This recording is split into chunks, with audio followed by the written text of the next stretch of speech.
Jom kita tengok penyakit yang ketiga. Kata Rasulullah, apa dia penyakit umat akhir zaman? Mengumpulkan harta sebanyak mungkin kita.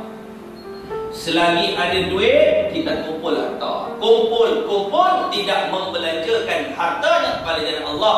Amat malang kalau peristiwa yang mengumpulkan harta itu berlaku pada institusi masjid dan surau. Amat malang. Ada masjid berbangga, alhamdulillah, kita punya masjid hari ini terkumpul di dalam bank 1.8 juta. Kita di daerah ni kita paling tinggi jumlahnya. Majlis hemo ada buat? Tak ada. Hang tak buat majlis hemo, kita buat sebulan sekali cukup lah. Kita panggil ustaz kerja-kerja, bayar dia sikit, ya cukup lah sebulan sekali. Nampak ke kan? Ada majlis tak aktif. Sebab itu saya rajin datang dekat Kedah ni. Di Kedah tuan-tuan, apa yang tak aktif semua aktif. Kuliah subuh, kuliah duha, kuliah maghrib, kuliah zuhur, kuliah asar. Di Selangor saya pergi kuliah 5 kuliah sehari tuan-tuan, 5 kuliah. Seminggu 35 kuliah. Sebulan darab asli tuan-tuan. Di Melaka kuliah duha tak ada, kurang. Di Melaka kuliah maghrib ada, tapi pilih tempat tu je. Tak banyak. Tapi di Kedah ni kesedaran tu lebih tinggi. Sebab itu di Kedah ni ialah banyak pondok, banyak apa semua tuan-tuan. Kita pun seronok datang sini tuan-tuan. Alhamdulillah. Lepas ceramah orang dah makan. Saya lagi makan. Alhamdulillah lah. Tapi saya nak minta diri lepas ceramah itu kerana ada harusan. Baik, tuan-tuan, kumpullah harta sebanyak mungkin. Itulah tanda akhir zaman. Boleh tuan-tuan kumpulkan harta. Harta mana? Harta akhirat. Rezeki yang sebenar untuk kamu adalah rezeki yang telah kamu belanjakan kepada jalan Allah. Itu rezeki sebenar yang telah kamu belanjakan. Itulah rezeki kamu yang sebenarnya. Tuan-tuan ada duit RM50 dalam kocik, belum tentu rezeki tuan-tuan. Saat ni keluar. Dia tu ayam letup depan, duk rezeki pada ambil pula. Nampak tuan-tuan? Tuan-tuan ada RM20, bukan rezeki tuan-tuan. Jadi mana ada orang main minta sedekah, minta madrasah tabung derma, tuan-tuan bagi rezeki dia. Rezeki tuan-tuan, bila? Rezeki tuan-tuan, rezeki yang tuan-tuan telah belanjakan pada jalan Allah. Yang tuan-tuan bubuh dalam duit tabung masjid, itulah rezeki tuan-tuan di akhirat. Yang akak-akak bubuh RM5, yang abang-abang bubuh lah semalam RM1, tu pun jamin syurga. Itu pun dia bubuh RM1 semalam. Semalam dia bubuh RM1, niat untuk 7 nama. Nampak tuan-tuan? Ya ada kemah ni 7 nama tuan-tuan. Siap tulis nama dekat duit tu. Seminggu RM1, saya tanya tuan-tuan, seminggu RM1, sebulan RM4, setahun RM48. Layakkah nak beli syurga Allah RM48? Sebab itu tuan-tuan, dalam buah amal ibadah ni jangan ada sifat qanaah, jangan ada sifat rasa cukup dengan Allah. Tak payah. Tak payah. Tuan-tuan sembahyang, tuan-tuan satu hari tuan-tuan sembahyang, tuan-tuan baca ayat surah paling panjang dalam Al-Quran, 1 rakaat surah Al-Baqarah. Itu pun dia habis-habis ayat terakhir, tuan rasa syurga. Itu pun tuan-tuan rasa puas. Ada orang satu hari dia boleh baca 1 juzuk Al-Quran.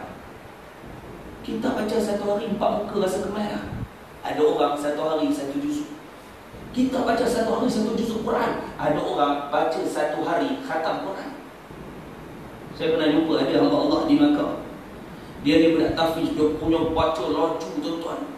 Tentu tahu dia khatam Al-Quran 4 jam. 4 jam bersih Al-Quran.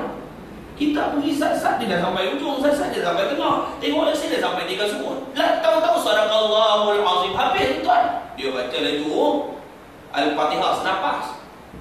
Bismillahirrahmanirrahim. Alhamdulillahirabbil alamin. Maliki yaumiddin. Iyyaka na'budu wa iyyaka nasta'in. Ihdinas siratal mustaqim. Siratal ladzina an'amta 'alaihim ghairil maghdubi 'alaihim waladdallin. Bismillahirrahmanirrahim. Amin. Zalikal kitabul la raiba fihi hudal lil muttaqin. Tukar langkah habis tuan-tuan. Kata Quran. Kita satu hari 1 juzuk rasa syurga. Ada orang satu hari khatam Quran. Kita satu hari sembahyang 1 rakaat baca surah Al-Baqarah rasa syurga. Ada orang 1 rakaat 15 juzuk. 2 rakaat khatam Quran. Siapa ni? Sayyidina Uthman bin Affan. 2 rakaat khatam Quran. Itu pun kadang-kadang imam baca panjang, orang belakang menyumpah. nak jemput imam takfiz. Waladhdallin. Amin. Bismillahirrahmanirrahim. Yasin. Duduk belakang baca Yasin pula. Nampak tuan? Duduk depan giling pula habis. Menyesal duduk depan. Nak lari susah. Imam tu faham orang taman sedikit tak boleh baca panjang-panjang. Dia baca Yasin dia. Yasin. Allahu Akbar. Duduk belakang pendek pula orang tua ni. Panjang salah, pendek pun salah tuan. Sebab itu dalam bab ibadah ni tuan, jangan berkira dengan Allah. Jangan berkira. Baik, tuan muslimin muslimat yang dirahmati Allah. Yang keempat, penyakit umat akhir zaman kata Rasulullah, tipu menipu dalam merebut harta benda dunia di kita. Kita dalam bab harta kita kerekut. Saya pernah cerita tak kisah Nabi Isa AS. Ini Allah Ta'ala ceritakan dalam kitab. Allah Ta'ala sebut dalam riwayat, dia dituliskan dalam satu riwayat, Nabi Isa AS dia hidup pada zaman dia. Dia berjalan di padang pasir. Jalan, ada seorang Yahudi tegur Nabi Isa. Wahai Isa, nak pergi ke mana? Aku nak pergi buat satu urusan di sana. Boleh tak aku teman hang? Boleh. Nabi Isa ni dia bawa sekeping roti. Orang Yahudi tu dia bawa 2 keping roti. Dengan perasaan tamak, perasaan dunia, tamaknya dia, bila dia berjalan di belakang Nabi Isa, dia tengok Nabi Isa ada sekeping roti, dia ada 2 keping. Dia kata apa? Isa ni saat lagi kalau dia rehat mesti dia nak benda roti apa sebelah. Itu perasaan manusia tu, tamak. Macam mana aku nak buat? Ni orang Yahudi ni.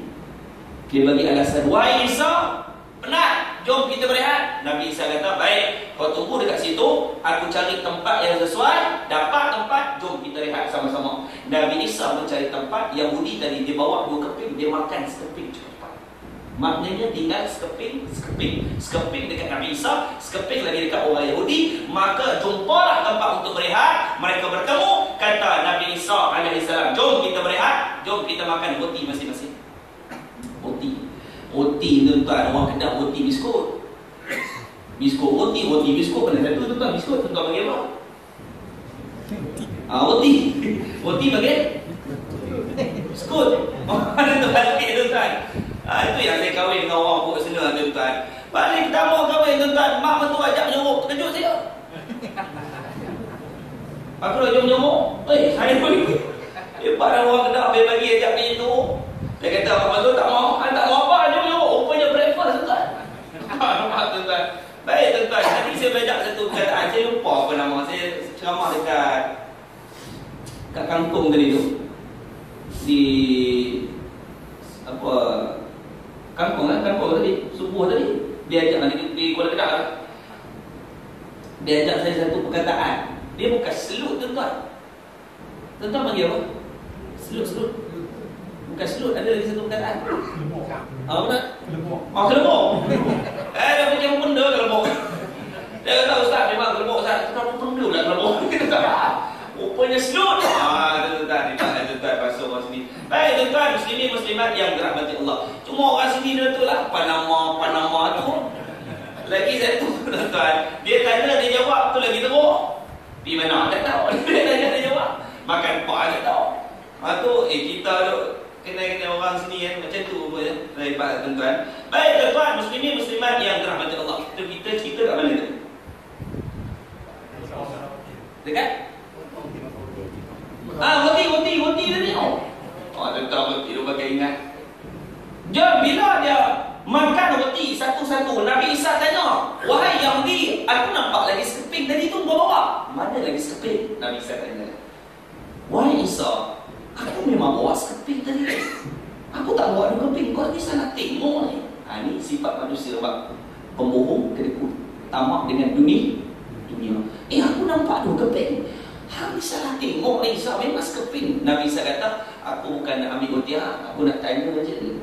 Jom kita sambung jalan. Tengah-tengah jalan, nampak bar biawak pasir yang telah mati. Maka kata orang Yahudi, wahai Isa, habislah bar ni wahai Isa. Mati dia, kesian dia. Nabi Isa kata, yang hidup pasti mati. Itu bijak Nabi Isa. Yang hidup pasti mati. Dengan mukjizat yang ada pada Nabi Isa, dia angkatnya Tok, lalu dia usap-usap belakang Tok, bergerak ekor Tok, biawak pasir tersebut, dia letakkan di atas padang pasir, maka larilah biawak pasir. Terkejut Yahudi tadi, yang mati hidup balik. Itu mukjizat ada pada Nabi Isa. Wah Isa, hebatnya Wah Isa, benda mati ni boleh hidup balik. Nabi Isa kata, kamu heran tak? Mestilah aku heran, benda mati boleh hidup. Nabi Isa kata, itu paling tak heran. Yang paling heran, orang makan roti tapi tak mengaku tadi. Kau makan? Memang aku tak makan, kisah tak mengaku lagi, nampak? Bila dah jom sambung jalan, tiba-tiba nampak sungai yang begitu besar. Habislah kita Wah Isa, tak boleh kita menyeberang sungai. Kata Nabi Isa, hang duduk belakang aku, kita jalan ke Tayang. Jalan ke Tayang. Terkejut Yahudi tadi, hebat Wah Isa, manusia jalan ke Tayang. Nabi Isa kata, tak paling tak hebat. Yang paling hebat orang makan roti tapi tak mengaku. Kau makan ke? Tak ada, memang tak mengaku lagi. Nampak tu sifat manusia.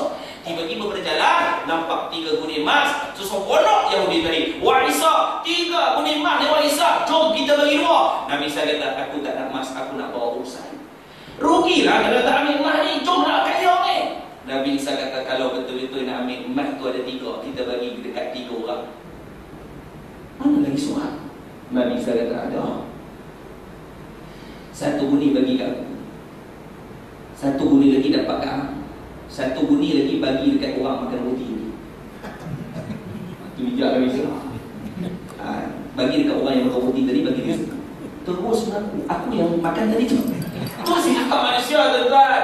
Kedekut sifat manusia, penipu sifat manusia, sibuk dengan tamak je kita mencari harta dunia. Kita pantang tengok jiran sebelah beli sofa baru. Oh, dia report dekat suami dia, Bang, rumah sebelah beli sofa. Suami dia kata, mana tu? Muncul dia keluar tingkap. Bang, rumah sebelah renovate rumah. Ada tak apa, esok abang buat rumah yang besar. Bang, rumah sebelah tukar kereta, bang. Semalam kita ganjil, cuba abang tengok kereta wajah. Suami dia kata, itu bawa wajah, esok abang beli lagi besok. Suami dia terlipas tu kan. Sebab dia punya terlipas tu. Sebab apa tuan-tuan? Tamaknya kita dengan urusan dunia. Baik, tuan-tuan muslimin muslimat yang dirahmati Allah, yang kelima kata Rasulullah, apa dia penyakit umat akhir zaman? Yang kelima, saling memarahi. Sebab itu Nabi kata, la taghdab, la taghdab, la taghdab, jangan marah, jangan marah, jangan marah. Dan Nabi menyampaikan petunjuk, jika kamu yang sedang marah, maka Rasulullah suruh kita ambil wudu. Sebab marah itu daripada syaitan. Syaitan diciptakan daripada api. Yang boleh melenyapkan api itu adalah air. Maka ambillah wudu, air solat. Tak boleh juga kontrol, tak boleh juga kawan, maka baringlah kamu, jangan berdiri. Marah dekat isteri, tuan-tuan jangan berdiri. Kita terasa marah dengan tuan-tuan duduk, tuan-tuan jauhkan diri. Sebab orang lelaki ni, dia ni ego. Tuan-tuan, ego. Suami kita kat orang ego, subhanallah. So isteri pula buat curu. Ada satu kes tuan-tuan, ni saya nak cerita bulan lepas.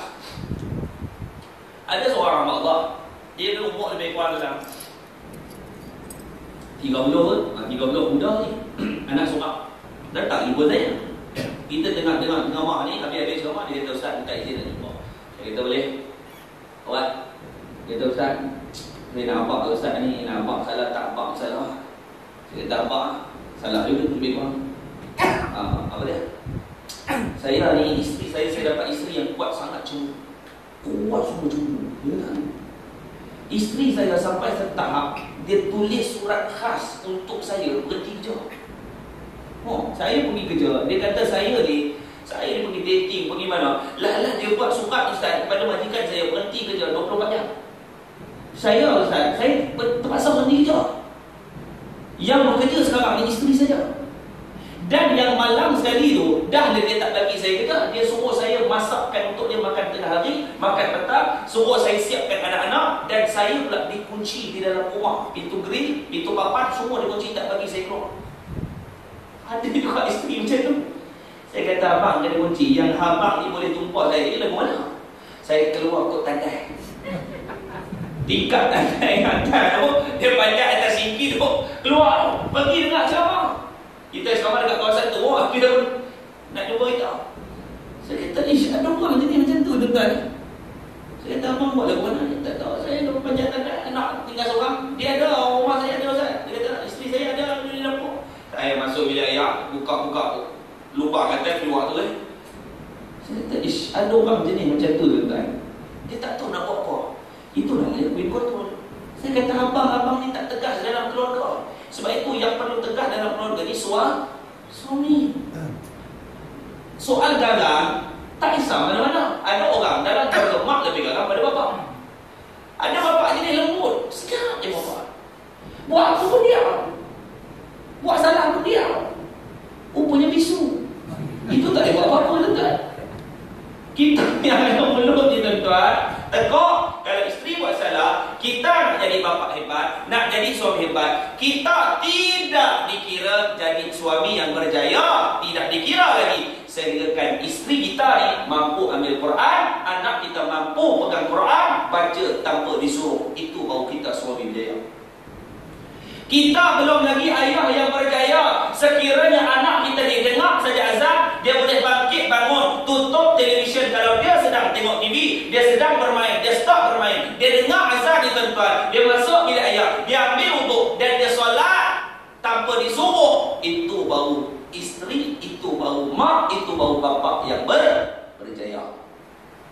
Sebab budak-budak ni, kita marah dia baru nak semayang.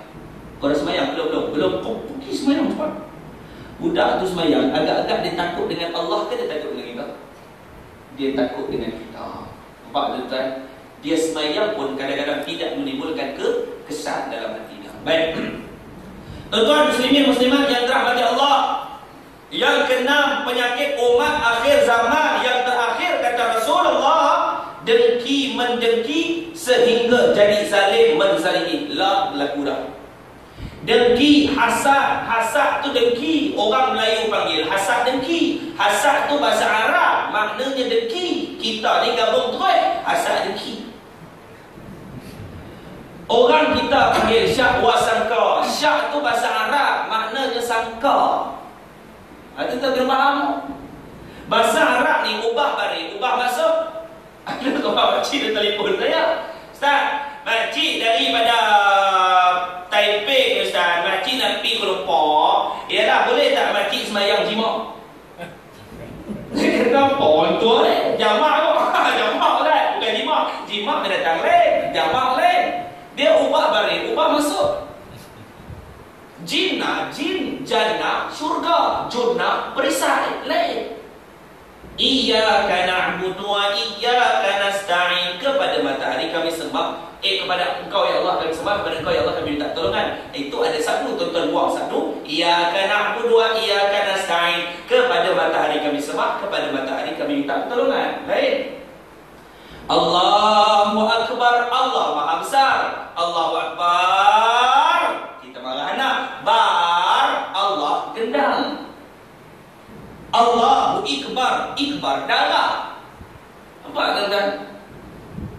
Tuan-tuan dengar azan cukup lah. Dulu ada azan Ikbar, Ikbar. Allahu Akbar,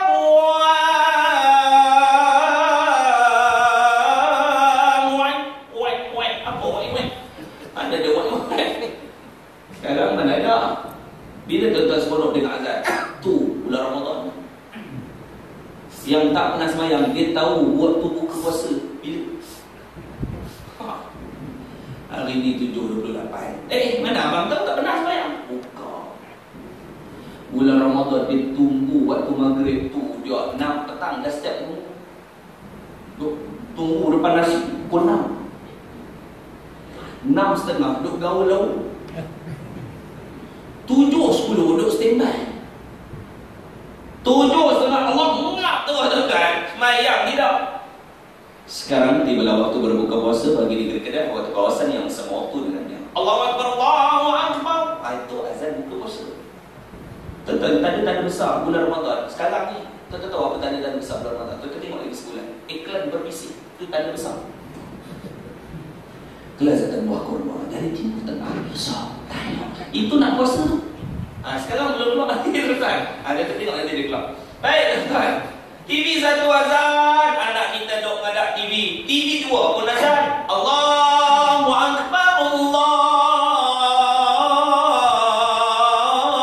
Akbar. Tu azan TV dua. TV tiga pun azan. Allahu Akbar, Allahu Akbar. Tu TV tiga. TV 9 pun azan. Allahu Akbar, Allahu Akbar.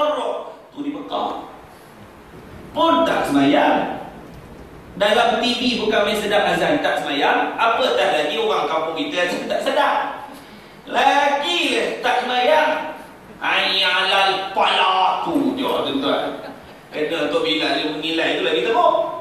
Ada seorang hamba Allah, Bilal dia seram, dia kata, Ustaz, tak boleh Ustaz, Bilal kampung saya seram. Saya ceramah dekat Firda tuan-tuan. Kita tanya budak-budak ni, kenapa kau tak semayang subuh? Seram Ustaz. Awak seram? Hantu ke? Lah, suara Bilal. Memanglah seram tuan-tuan. 5:30 pagi budak duduk kayu bersikap. Asyhadu an la ilaha illallah. Dia duduk kayu, dia patah balik tuan-tuan. Balik rumah orang tanya, awal semayang seram tu Bilal. Sebab itu tuan-tuan muslimin muslimat yang dirahmati Allah sekalian, sebab itu tuan-tuan, jom kita tidak ada dengki mendengki antara satu sama, buang jauh-jauh. Dah dia datang rumah Allah sikit, yang datang rumah Allah pula bergaduh. Di Melaka ada satu kes. Di Melaka ada satu kes. Tuan-tuan tahu ni geng-geng politik masjid tu yang merugikan kita kalau kita berpolitik di rumah Allah. Di Melaka, tempat saya tak mau cerita tempat orang lain, tempat saya tuan-tuan, berlaku kes imam tua, dia ni geng-geng biru. Budak-budak yang mau Mesir, geng-geng Jordan, Al-Azhar tu geng-geng hijau. Dia faham agama. Ni orang kampung, imam umur 64, 65 imam. Tu geng-geng biru. Toreh tuan-tuan, darah biru habis.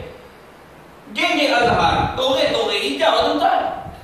Dia tak ngam di rumah Allah. Tuan-tuan tahu dia semayang macam mana? Imam tua dengan pengikut-pengikut geng-geng warga mah ni semayang dulu. Imam tua bagi salam. Imam nombor 2 ni, imam muda ni, dia bagi salam. Imam tua dengan pengikut angkat takbir duduk di belakang. Sampai tahap macam tu. Sebab itu politik di dalam rumah Allah amat merugikan kita. Boleh berpolitik, tapi bukan rumah Allah. Rumah Allah. Hargai persamaan, hormati perbezaan. Itu kita pegang kata-kata ni. Tak kisah tuan-tuan, dalam rumah Allah kita ni semua sama. Tuan-tuan, jangan berpolitik, politik akan merugikan kita. Dah datang masjid sikit, datang masjid pula gaduh. Itu masalah. Suami isteri satu hari gaduh lagi. Sebab apa tuan-tuan?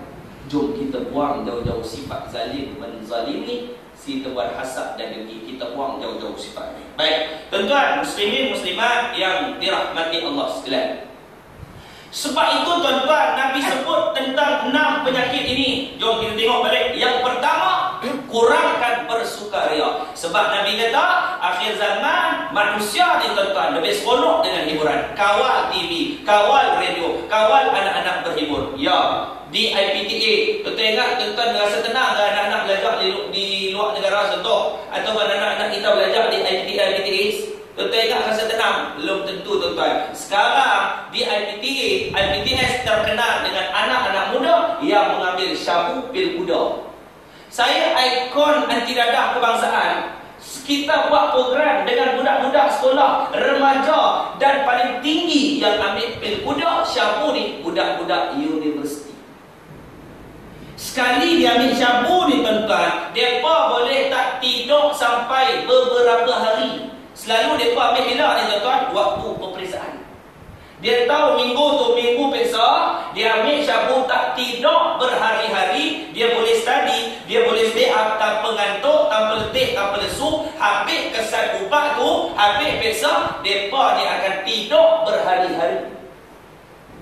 Kita tidur paling kuat pun kita tanya pukul berapa. Allah, pukul berapa ni nak? Mak, dah pukul 6, mak tidur pada pukul 12. Ui, 6 jam dah mak tidur. Ya Allah. Okey. Budak yang makan syabu ni, dia tidur, dia tanya bangun hari apa. Dia bangun hari apa. Mak tidur dah 4 hari. Ui, bangun tuan punya teruk. Kita tengok boleh tenang tak? Susah. Dan apa kita mampu buat duduk di sini? Kita carilah satu jalan, carilah satu peluang, cari satu amalan yang boleh meletakkan anak kita ini daripada terjerabak masuk ke benda yang haram. Tuan-tuan, anak muda tak ramai datang rumah Allah. Tapi anak muda tu ramai tak sebenarnya tuan-tuan? Anak muda tak ramai datang rumah Allah. Bila anak muda ni keluar?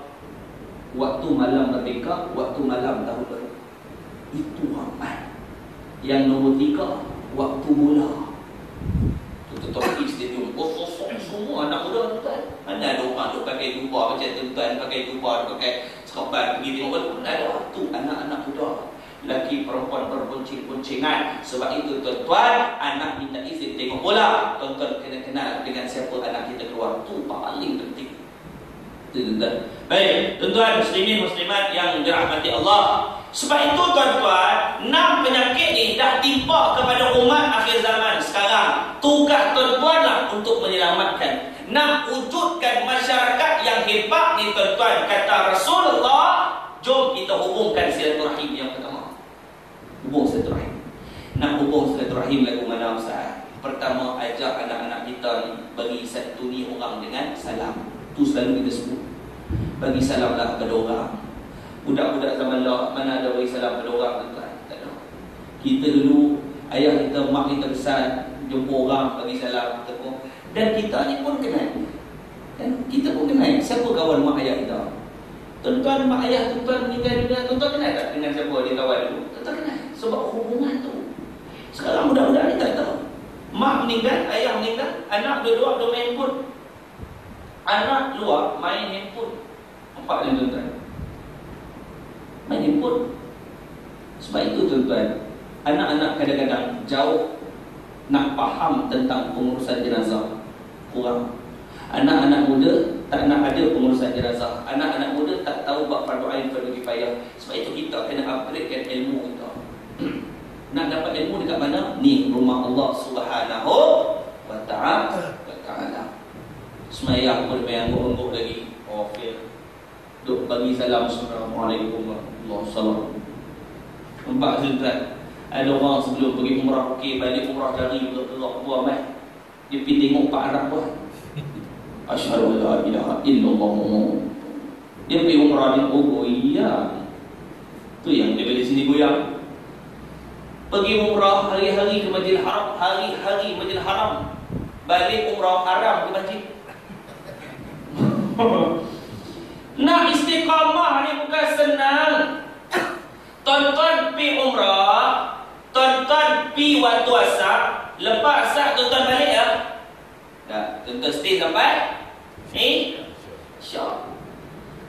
Tuan-tuan ada buat dekat sini. Tuan-tuan biasa lepas isyak boleh dah. Tuan-tuan semayang subuh pukul 5 di sana. Tuan-tuan main balik pukul berapa? 3. Siap qiyamul lail. Tuan-tuan, imam kat sini semayang pukul 6:17. Ada tuan-tuan main masjid surah pukul 4 lagi. Tapi kenapa dekat sana tuan-tuan buat? Itu namanya suasana agama. Nak jadi macam tu kena bina suasana yang beragama. Nak bina suasana beragama tu macam mana? Jom kita selamatkan ahli keluarga kita. Kita mulakan dengan ahli pegawai syarak cukup tak? Nak masjid suruh ramai ni, ahli pegawai syarak berapa orang? 10. Dia bawa isteri dia 10 orang, ambil seorang isteri cukup orang. Bawa isteri 10, maknanya jemaah tu dah 20 orang. Tentu anak berapa orang? 5 orang. Ambil 2 orang cukup lah datang. 10 kali 20 kali 2 dah 20 orang anak-anak, campur isteri 10, 30 orang, campur ahli pengacara 40 orang. 40 orang saja penuhkan rumah Allah ni tuan-tuan. Geng-geng keluarga ahli pengacara cukup. Cakap senang, buat susah. Masuk yang cakap ni. Saya pun nak buat bini datang, dia fikir 3 kali. Kita ingat akak-akak ni, ada anak kecil tak senang datang, susah hati.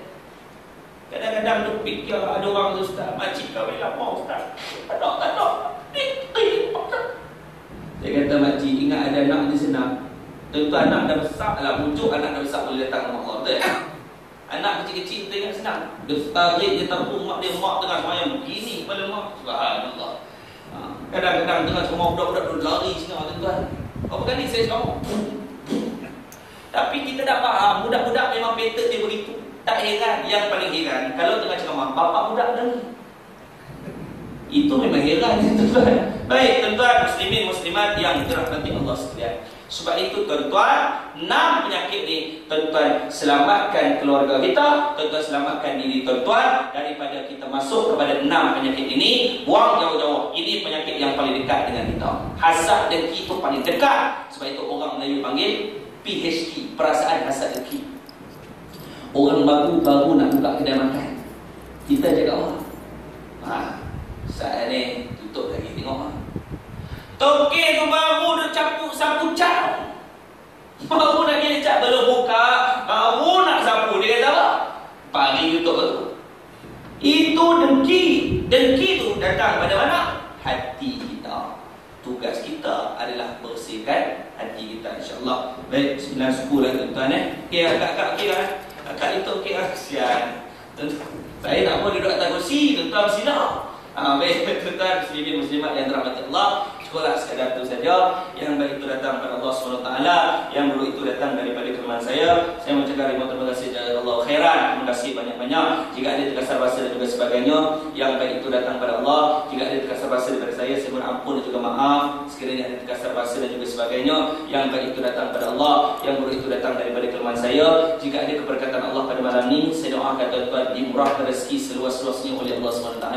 Jika ada keberkatan Allah pada malam ini, saya doakan tuan-tuan, jika ada dalam kalangan kita yang sedang sakit, mudah-mudahan Allah Ta'ala angkat kesakitan tuan-tuan, semua sekali sihat walafiat datang ke rumah Allah. Jika ada dalam kalangan kita dengan keberkatan Allah pada malam ini, saya doakan tuan-tuan dijadikan suami yang soleh, isteri yang solehah, anak-anak di rumah tuan-tuan, anak yang soleh, anak yang solehah, zuriat yang soleh, zuriat yang solehah, dan keturunan yang terbaik hamba Allah yang dibanggakan oleh baginda Nabi Muhammad sallallahu alaihi wa ala alihi wasallam. Kita doa sama-sama, mudah-mudahan Rasulullah memberikan syafaat kepada kita, memberikan perlindungan kepada kita, Allah Ta'ala membantu kita akhir kehidupan kita menyebut la ilaha illallah, ampunkan kita, menerima taubat kita saat akhir kehidupan kita, insya-Allah. Amin amin ya rabbal alamin. Tuan-tuan, jangan putus asa dalam minta rahmat Allah. La taqnatu min rahmatillah. Jangan putus asa dalam minta rahmat kepada Allah. Jangan putus untuk minta taubat kepada Allah. Allah tidak pernah bosan untuk mengampun dan menerima taubat hamba-Nya, tapi hamba-Nya lah yang cukup bosan untuk meminta ampun kepada Allah. Mudah-mudahan Allah Ta'ala berkati kehidupan tuan-tuan dunia dan akhirat, dan tuan-tuan berada pada satu jalan. Nama jalan itu adalah jalan istiqamah untuk menuju Allah. Terima kasih banyak-banyak.